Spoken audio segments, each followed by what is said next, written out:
आइए दोस्तों, स्वागत है आपका ज्ञानार्जन कुंजी क्लासेस में। आज हम पढ़ेंगे भारत में गांधी जी के आगमन के बारे में। उसके पहले हम दोस्तों सबसे पहले पढ़ेंगे लखनऊ पैक्ट के बारे में, जो कि 1916 में हुआ था। फिर हम देखेंगे होम रूल लीग, जो कि 1916 में हुआ था। दोस्तों क्या कहना चाहिए कि 1916 में डॉक्टर अंबिका चरण मजूमदार की अध्यक्षता में लखनऊ में कांग्रेस का एक सम्मेलन हुआ, जो कि 2 विशेष घटनाओं के नाम से जाना जाता है। सबसे पहला था इसमें अतिवादियों का प्रवेश, जो कि 1906 में सूरत अधिवेशन से अलग हो गए थे, और दूसरा था कांग्रेस और मुस्लिम लीग के बीच में एक समझौता का होना, जिसे लीग कांग्रेस समझौता 1916 के नाम से भी जानते हैं। दोस्तों, उसके बाद हम देखेंगे होम रूल लीग 1916 के बारे में, जो कि इसमें हम तिलक जी और क्या कहना चाहिए मतलब एनी बेसंट जी दोनों के बारे में पढ़ेंगे। 16 जून 1914 को तिलक जी 8 वर्ष की जेल से रिहा होकर वापस बाहर आए थे। दोस्तों, उसके बाद फिर तिलक जी ने और एनी बेसेंट ने मिलकर भारत में होम रूल लीग चलाने का एक निर्णय लिया था। और एनी बेसेंट जी का यह मूलतः उन्हीं की योजना थी भारत में होम रूल लीग चलाने का। तिलक जी ने 28 अप्रैल 1916 को होम रूल लीग की स्थापना की थी। इनके ठीक 5 महीने के बाद सितंबर में एनी बेसेंट जी ने अपने होम रूल लीग की स्थापना की थी। दोस्तों, बेसेंट जी ने अपने पत्र कॉमनवेल्थ और न्यू इंडिया के द्वारा, तथा तिलक जी ने अपने पत्र मराठा, जो कि अंग्रेजी में छपता था, और केसरी, जो कि मराठी भाषा में छपता था, उसके द्वारा इस कार्यक्रम का प्रचार प्रसार किया था। बेसेंट जी ने अपने लीग का सचिव जॉर्ज अरुणडेल को बनाया था। वहीं दूसरी ओर तिलक जी ने अपने लीग का अध्यक्ष जोसेफ बैपिस्टा और सचिव जो है वो एनसी केलकर जी को अगर हम नियुक्त कार्य किया क्षेत्र था। के बारे में बात करें, तो तिलक जी के होम रूल लीग का कार्य क्षेत्र जो था वो कर्नाटका, महाराष्ट्र महाराष्ट्र में मुंबई को छोड़कर पूरे महाराष्ट्र में था। उसके बाद फिर मध्य प्रांत और बरार में इनका होम रूल लीग काम कर रहा था। वहीं एनी बेसेंट जी का जो होम रूल लीग था, वो तिलक जी के होम रूल वाले क्षेत्र को छोड़कर पूरे भारत में रिमेनिंग पार्ट में काम कर रहा था।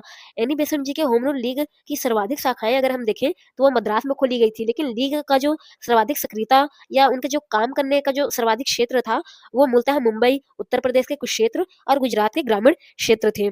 एनी बेसेंट जी कहती हैं कि मैं वैताली का कार्य कर रही हूँ। वहीं अपनी एक घोषणा में उन्होंने कहा था कि मैं जो है भारत में सोए हुए भारत मैं एक ढोल की तरह कार्य कर रही हूँ, जिसका उद्देश्य भारत में सोने वाले लोगों को जगाकर उनके मन में मातृभूमि के प्रति सेवा का भाव क्या करना चाहिए सेवा का भाव लेकर आना है, और राष्ट्र हित के लिए, राष्ट्र के हित में काम करना है। दोस्तों, इसके बाद अगर हम देखें, तो क्या हुआ था ना कि होम रूल लीग के बढ़ रहे प्रभाव से चिंतित होकर ब्रिटिश सरकार ने सन 1917 में जॉर्ज अरुंडेल, पीवी वाडिया और एनी बेसेंट जी को गिरफ्तार कर लिया था। इस गिरफ्तारी के विरोध में सर एस सुब्रमण्यम स्वामी जी ने अपनी नाइटहुड की उपाधि को त्याग दिया था। दोस्तों, ये पूरे भारत में उपाधि को त्यागने का पहला घटना सामने आया था।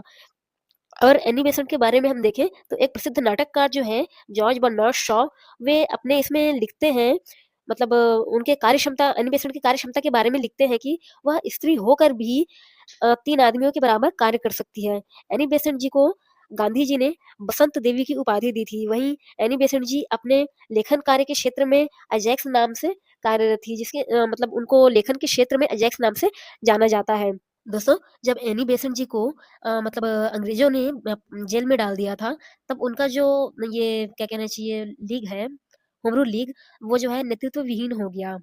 और उसके बाद फिर 1917 में जो मॉन्टेग्यू चेम्सफोर्ड जो अधिनियम आया, उसमें ये घोषणा की गई कि भारत को जो है वो उत्तरदायी प्रशासन शासन जो है ब्रिटिशों के द्वारा प्रदान की जाएगी, ऐसी बातें कही गई थी। जिसके कारण एनी बेसेंट जी ने 20 अगस्त 1917 को अपने होम रूल लीग को हमेशा के लिए समाप्त करने की घोषणा कर दी। वहीं हम तिलक जी के बारे में अगर देखें, तिलक जी के होम रूल लीग के बारे में, तो एक अंग्रेजी पत्रकार थे वैलेंटाइन शिरोल, इन्होंने अपनी एक पत्रिका में इंडियन अरेस्ट नाम के एक पत्रिका में तिलक जी को उग्रवादी राजनीति का जनक कहा था, जिससे तिलक जी बहुत ज़्यादा नाराज़ हुए, और उन्होंने फिर वैलेंटाइन शिरोल जी के ऊपर केस करने के लिए, मुकदमा दायर करने के लिए इंडिया को छोड़कर लंदन चले गए। इसलिए उनका भी जो होम रूल लीग था, वो भी नेतृत्व विहीन हो गया। और इस प्रकार से हम देखते हैं कि जो दोनों होम रूल लीग थे, उनमें कुशल नेताओं की कमी की वजह से ही ये दोनों के दोनों जो है होम रूल लीग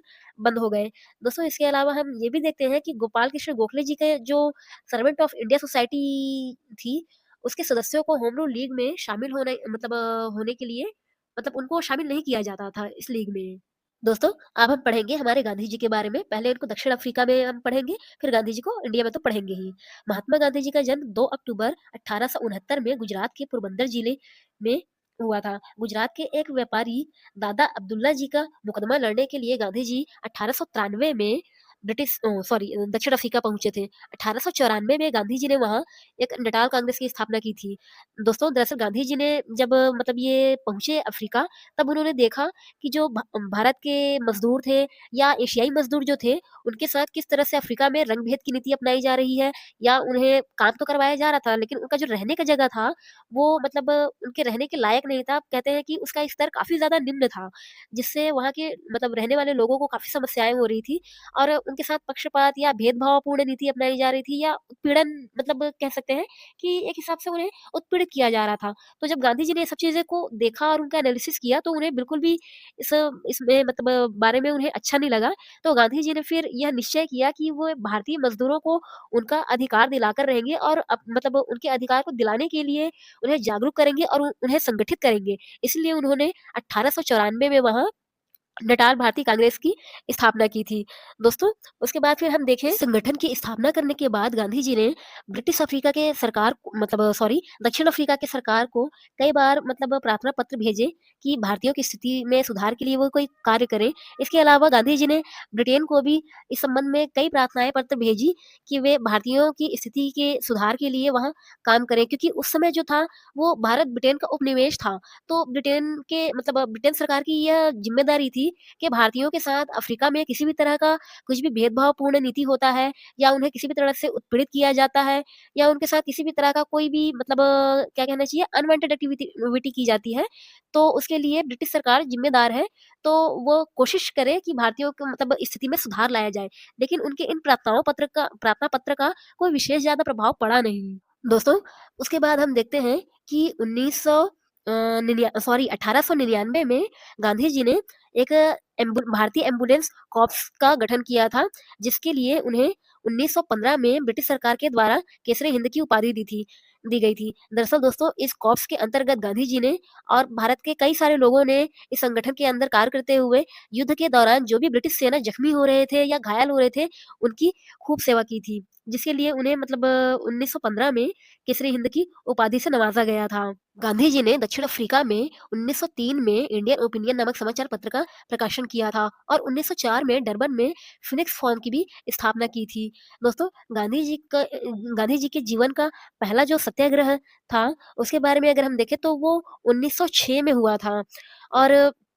इसका मतलब सत्याग्रह होने का कारण जो था, वो दक्षिण अफ्रीकाई सरकार ने भारतीयों के लिए एक कानून बना दिया था, जिसके अंतर्गत भारतीय लोगों को एक ऐसा पहचान पत्र दिया जाता था, जिस पे उनके अंगूठे का निशान लगा होता था। उस अंगूठे के निशान वाले परिचय पत्र को मतलब दिन भर मतलब हर समय अपने पास उनको रखना अनिवार्य कर दिया था।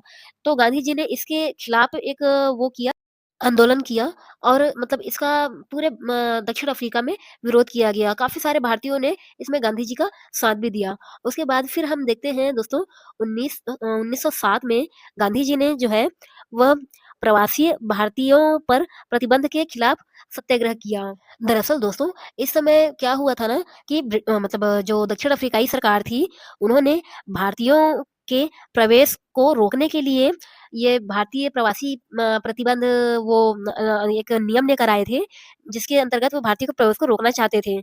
इसका कानून का विरोध करते हुए कई भारतीय नेताओं ने ट्रांसवाल में आंदोलन चलाया और मतलब उनको जो पहचान पत्र जो दिया गया था, वो अंगूठे का निशान वाला पहचान पत्र, उसका भी लोगों ने विरोध किया और उसके सामूहिक रूप से लोगों ने इसको मतलब जला दिया। जिसके कारण जो सरकार थी, उन्होंने कठोरतापूर्वक इन आंदोलनकारियों के प्रति वो किया मतलब दमनात्मक कार्यवाही की और गांधी जी को पहली बार 1908 में दक्षिण अफ्रीका में ही इसी मतलब आंदोलन की वजह से जेल हुआ था। 1910 में गांधी जी ने ट्रांसवाल में टॉलस्टॉय फर्म की शुरुआत की या यूँ कहें कि स्थापना की। दोस्तों, दरअसल इसका रीज़न ये था कि गांधी जी के नेतृत्व में जो आंदोलन चल रहा था, वह धीरे-धीरे धीरे पड़ने लगा था मतलब सुस्त पड़ने लगा था और इसके जो मतलब इनके सुस्त पड़ने का कारण ये था कि जो भारतीय थे, उनकी आर्थिक स्थिति भी अब बिगड़ने लगी थी। लेकिन गांधी जी को यह आंदोलन जो है वो जारी रखना था ताकि उनकी स्थिति में सुधार लाया जा सके। इन्हीं गतिविधियों मतलब इन सब के कारण हम देखें तो गांधी जी ने 1910 में एक इसका स्थापना किया और इस फर्म में गांधी जी ने अपने एक जर्मन शिल्पकार मित्र कालेन बाग की मदद से इस सत्याग्रहियों के परिवार को पुनर्वास की व्यवस्था की और उनके भरण पोषण के लिए भी इन्होंने व्यवस्था किया। भारत से भी काफ़ी सारा पैसा इस फॉर्म के लिए गया ताकि वहाँ रहने वाले लोगों की स्थिति में सुधार लाया जा सके। दोस्तों, उसके बाद फिर 1913 में गैर ईसाई विवादों की मान्यता रद्द करने के लिए भी गांधी जी ने मतलब अफ्रीका में सत्याग्रह किया था। उसके बाद फिर 1914 में गांधी जी जो है वो भारत आने के लिए निकल पड़े और फिर 1915 में हम देखते हैं कि 9 जनवरी को गांधी जी भारत पहुंच गए। दोस्तों, इसके बाद हम कल से देखेंगे कि गांधी जी भारत में मतलब किस तरह से उन्होंने अपने काम को जारी रखा और देश को आज़ाद कराने में अपनी विशेष भूमिका को निभाया है। दोस्तों, अगर आपको लगता है कि मेरी वीडियोस किसी भी तरह से आपके लिए यूज़फुल है, तो प्लीज़ आप मेरे चैनल को लाइक, शेयर और सब्सक्राइब ज़रूर कीजिएगा। और अगर आपको लगता है कि मेरी तरफ से कुछ भी या किसी भी तरह की कोई भी कमी है, तो आप मुझे कमेंट बॉक्स में ज़रूर बताइएगा ताकि मैं उसको कुछ अच्छा करने की कोशिश कर सकूँ। Thanks for watching.